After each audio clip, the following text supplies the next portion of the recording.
Hey everyone, welcome back to my 5 and 5 series. Today's episode is going to be a real fun one, but before we get started, please hit that subscribe button down below and give it a big thumbs up. It really helps me out and supports my YouTube channel because she is a small one, she is a young one, meaning the YouTube channel. And let's get started. So, awesome, the timer is on. So today's episode is going to be about 5 things I wish I knew before moving from Melbourne to Vancouver. Of course, these could be used if you're moving from any country to any country. Moving across the other side of the world is huge and a big deal and terrifying. But this is just my experience, and it's pretty much relevant if you're moving from Australia to Canada. That's probably the only, yeah, it's just, anyway, hopefully if you're not moving from Australia to Canada, you'll still get something out of it, is what I'm trying to say. Alright, so the first thing I wish I knew was save more money. Just save as much as you can. Come with a big sum in your bank, because although you only need 3,000 Canadian dollars when you're at immigration to get that work permit, 3 grand just flies away. Everything here is very expensive. The cost of living is extreme. Bond, rent, and everything straight up, and getting your life off the ground, I guess, when you first arrive, if your place isn't furnished.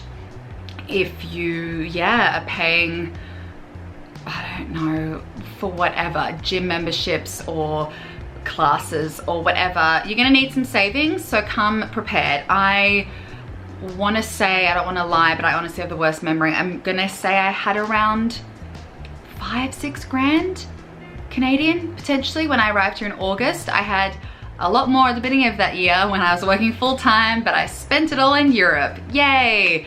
Hashtag no regrets, but in hindsight, I would have saved a lot more. But it was really just like a quick decision for me to kind of move to Canada. It wasn't a long plan, but I would stay in Australia, hustle, make that good money there, because you'll need it here. Alrighty. Next, I've written everything down because I've got the worst memory. Number 2, this will only be relevant to actors, so skip ahead if you're not an actor. Get an agent and talk to agents and put your feelers out before you leave Australia, because I was left on my own. I had such a crappy agent in Melbourne. I won't say her name, but she will never watch this, but you know who you are. Yeah, she basically ghosted me, didn't give me any advice, didn't launch anything for me over here, didn't give me any tips, any advice. So yeah, hopefully you have a good agent in Australia. Get them to see if they've got any connections in Vancouver or wherever you're going, and I'm just conscious of time.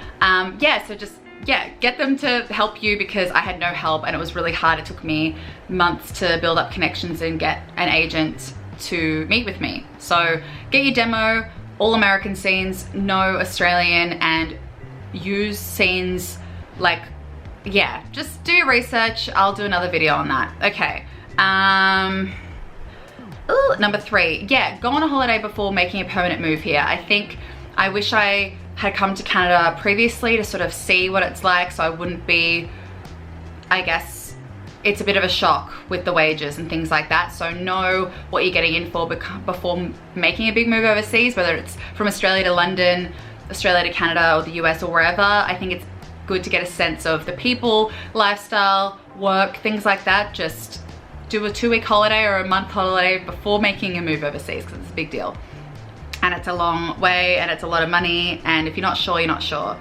And I think people will just want to come on a holiday here and not live here. They're very different things. Okay, minute left. Ooh.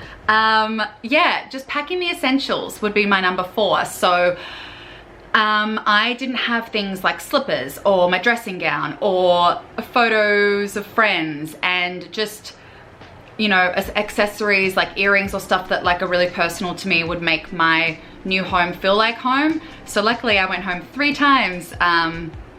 I have in the 2 and a bit years that I've been here. So I collected stuff when I went back to Melbourne and brought it back. Just winter essentials, and all the Kmart and Cotton On stuff you can get, bring it, because things are expensive here. So that's a tip for sure. Just get all your essentials at home. Okay, 28 seconds left.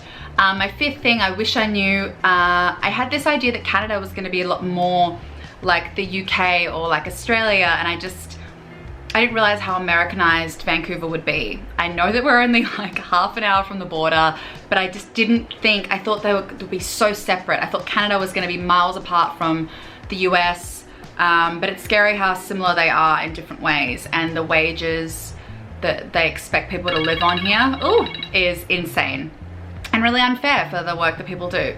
My 5 minutes is up. Hopefully you got something out of this. Thank you so much for watching, and I'll see you in my next video. Bye! Did I think your smile would bloom in summer days?